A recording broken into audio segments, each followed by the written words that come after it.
Subscribe कीजिए UP ताज़ा news channel को और घंटी को दबा दीजिए ताकि सबसे पहले आप तक खबरें पहुंच जाएं।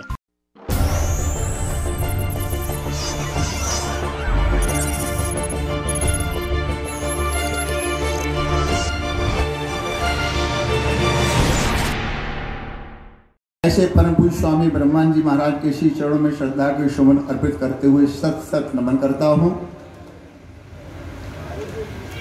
और उत्तर प्रदेश के पूर्व मुख्यमंत्री, हिमाचल राजस्थान के राज्यपाल रहे, मेरे अभिभावक रहे।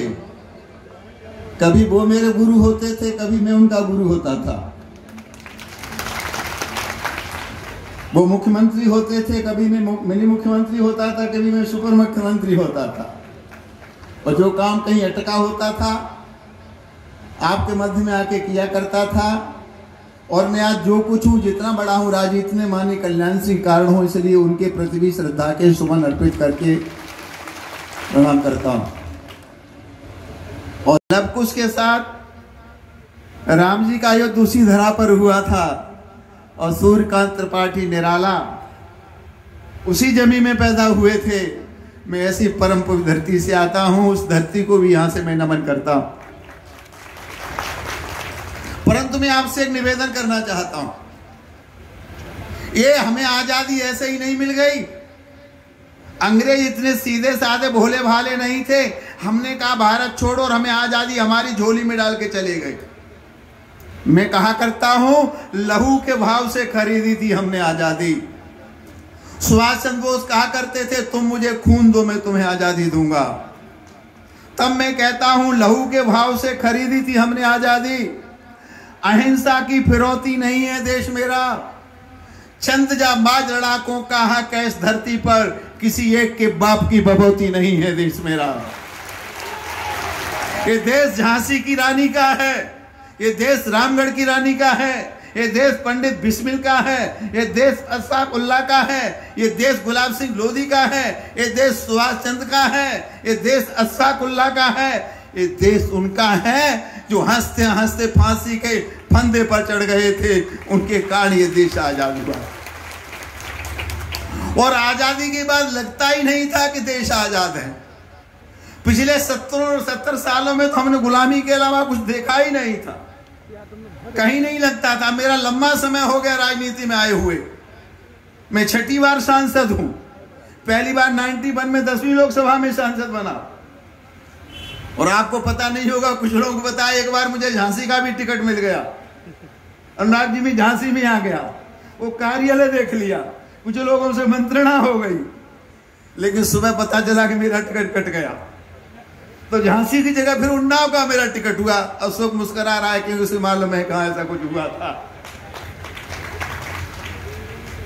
तो ऐसे ही देश को आजादी नहीं मिल गई। आजाद हुए इतना लंबा समय हो गया। अब मैं संत हूं और संत को कहा सीकरी सु काम, आवत जात पनैया टूटे, बिसर जात हरि नाम, संत को कहा सीकरी सु काम। हमारा राजनीति से क्या लेना देना। हम राजनीति में आए थे अयोध्या के मंदिर के लिए। हम राजनीति में आए थे धारा 370 समाप्त करने के लिए। हम राजनीति में आए थे 35 खत्म करने के लिए। हम राजनीति में आए थे सीए के लिए। हम राजनीति में आए थे समान आचार संहिता के लिए। हम राजनीति में आए थे हम दो, हमारे दो और सबके दो। बोलो ना, क्या परेशानी है। इस देश को बचाना है। और मैं इस झांसी के मंच से भारत के यशस्वी प्रधानमंत्री नरेंद्र भाई मोदी का हृदय से वंदन करूंगा। वो प्रधानमंत्री हिंदुस्तान के हैं, नेता सारे विश्व के हैं। उनके नेतृत्व में, उनके प्रधानमंत्री काल में जो लोग ये कहते धारा 370, वो फारूक अब्दुल्ला कहते थे मोदी 10 बार भी प्रधानमंत्री बने छू नहीं सकता। वो तो एक बार में ही खत्म कर दी। कुछ हो पाया क्या। और हैदराबादी का नाम सुना है उसका, क्या नाम है। अरे वहां हमारा भी सिर रहता है एक टी राजा, और एक वो भी रहता है जो ये कहता था अयोध्या में मंदिर के नाम पर एक ईंट भी नहीं रखी जा सकती। भाई और बहनों, आज अयोध्या में दुनिया का सबसे विशाल भव्य और दिव्य प्रभु श्री राम का मंदिर बनना प्रारंभ हो गया। ये माननीय कल्याण सिंह का सपना था। वही आंदोलन हमें खींच के राजनीति में लाया था। माननीय कल्याण सिंह ने कुर्सी छोड़ने के बाद कहा था, अयोध्या में जो कुछ हुआ उसकी जिम्मेदारी मैं लेता हूं। फांसी देनी हो तो मुझे देना, सजा करानी हो तो मेरी करना। मेरे किसी अधिकारी को, मेरे किसी कार्यकर्ता को, मेरे किसी व्यक्ति को दंडित करने की आवश्यकता नहीं।